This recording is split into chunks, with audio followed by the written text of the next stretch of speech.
Musati tambe nodo zakwana. Musati tambe nodo tichada. Hello, Masati. Musati tambe nodo zakwana. This is a new song that I got for inbox. It's called Musati tambe Nodo. nodo tichada. Mukati kanda mudenga, mukati kulisa mugomba, mukati zorera zve aiwaga. Mukati kanda mudenga, mukati kulisa mugomba, mukati zorera. This is a song by one young Zimbabwean artist. It's called Nodo. It's a beautiful song. I saw it the other day, and a friend of mine had put it into my inbox. I'm getting a lot of little treats to inbox from people, so I really appreciate this. I'm taking a drive, and Nodo is a game that we used to play when we were kids. We used to play with stones. Let me just find something here.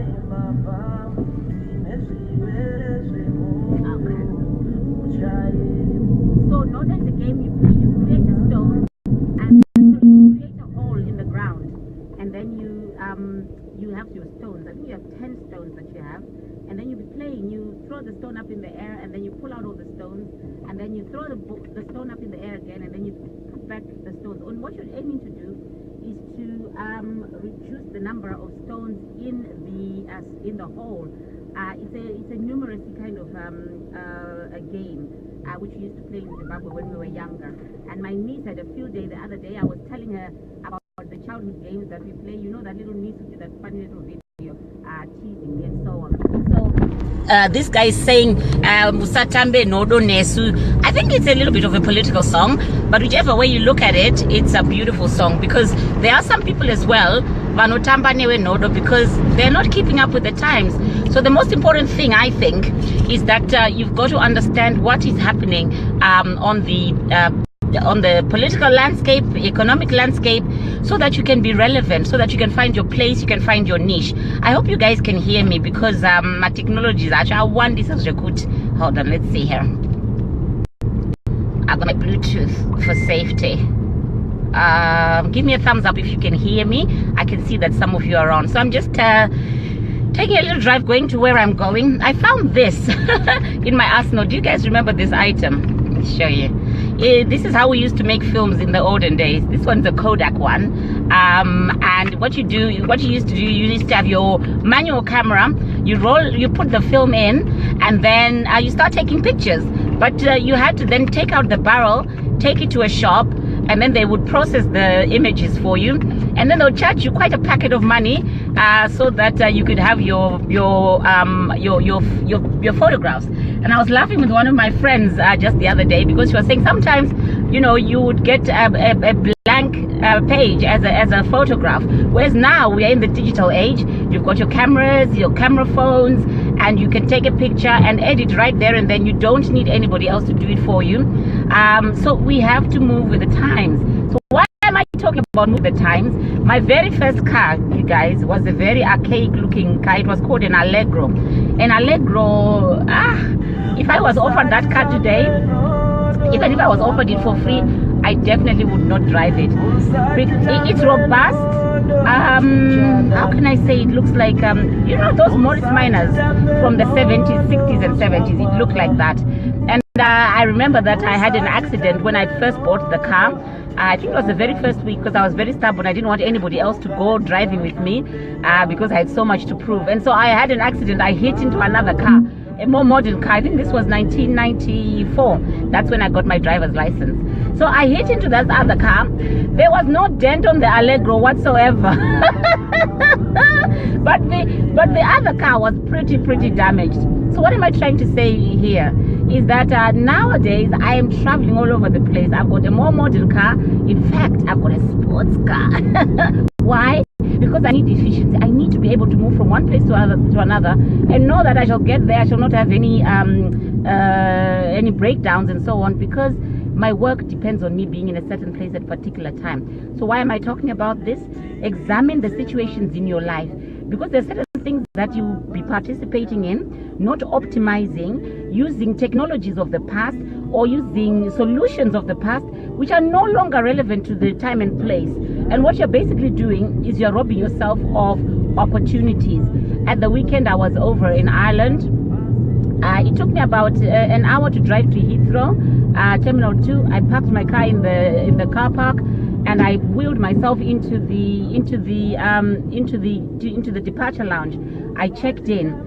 Within 50 minutes, I was arriving in Ireland. Now, somebody took a bus, and then they went and they took a ferry, and then they crossed over and they got to Ireland. We all got to Ireland, you know what I'm saying? But it was about the efficiency. The use of my time is very important. The use of your time is also very, very important.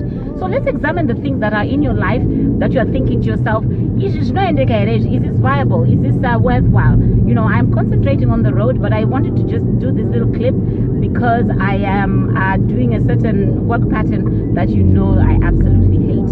So as I'm driving, I'm talking, I'm watching the road, I've got my Bluetooth in, she says fire. So why am I talking about this? The real reason why I'm talking about this is I'm rather annoyed, me very, very vexed. You know, we had this flag campaign for the last few weeks, and I was bombarding with all those images regarding shutting down Zimbabwe. And boy, oh boy, did we shut down that country. And shutting down that country was not about being disrespectful to the authorities or being disrespectful to Zimbabweans per se. What it was about was making a statement, because the methods of old are no longer relevant. We can no longer have people that are in power in mushy offices, driving mushy cars, 4x4s, the very latest. In fact, I think their last issue of cars was these Ford 4x4s. And I was saying to one of my friends who was a minister at the time that why are you guys getting these cars? It's very pretentious, because you say in one breath we don't like the Americans, we don't like the British, but you're flooding to go and buy their cars, because every single minister got one of these posh cars. They were the Ford Rangers, the big ones. I even drove one. Hey, it was very nice. But how can you be driving those sort of cars when the hospitals have got no trolleys? There are no wheelchairs. Go to Paranaatwa. One time my brother got injured, he dislocated his thumb. So he's very, very proud, my brother David. So I followed him to Paranaatwa, and then I was sitting in the waiting area while he was being attended to. And there was this trolley which had 3 legs. You know what I mean? You got the wheels, the other one had totally fallen off. And I was thinking to myself, this is not good. Because then the nurses and the assistants who were wheeling people into the waiting area had to kind of hoist this wheelchair. Sorry, they had to hoist this trolley, you know, the trolley bed, so that they were kind of wedging this thing so that it was moving. And you know, if you saw one of those vehicles, yes, I'm getting political, Tete is getting political. If you saw one of those vehicles, you'd get a good $50,000. Those trolleys are about, I don't know, a very posh one would be probably $2,000. You could actually get 25. We don't have so many hospitals in Zimbabwe, but you could furnish them that way. Who is doing the maths in Zimbabwe? Those are the archaic old men who want to keep an impression that they are doing very well and that all is well. When they travel abroad, they've got wonderful expenses. It doesn't work. Me vex. So coming back to the hashtag, this flag, hashtag Tajamuka, hashtag enough is enough. I will support those ventures. I will always support those ventures because they are in line with what I've always supported. Even I'm a human rights activist, and I'm totally unrepentant. I've fallen out with a number of family members because they said that you're going to get us into trouble. I said to them, listen, you're in your own trouble. If your time has come, it's come. So you know you've got to sort your issues out so that if you have to meet your maker, you're good and ready. So Tajamuka, I'm in always. Enough is enough. I'm in always. Shut down Zimbabwe. I'm in always. And the reason why I'm saying is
all on the voters roll. We are coming close to 2018, guys. You have not seen the government mobilizing anybody to scrap that archaic voters roll in Zimbabwe that caused so much milishonga a few years ago in 2013. We want that whole thing scrapped because it's archaic, and that lady who presided over it, and vexed with you. You have no shame to take taxpayers' money and actually take a salary when you're actually colluding with systems that are inefficient. If the voters roll is going to be effective for 2018, you've got to start doing the work now. And then all those people who were protesting against the flag campaign, and all of us that are in diaspora, and all of people that are in Zimbabwe in urban areas and in rural areas, can participate in free and fair elections. What I've also observed is this. I can't stop this podcast without mentioning this. When my Mujuli is running his campaign, have you seen the riot police there? Hello? She has been able to do more rallies than even MDC have done. She's getting very swift responses from the police. Now me, you know me, I speak my mind. Samanyanga, Joyce, Shukubamba say, how come you're getting preferential treatment? I'm just saying,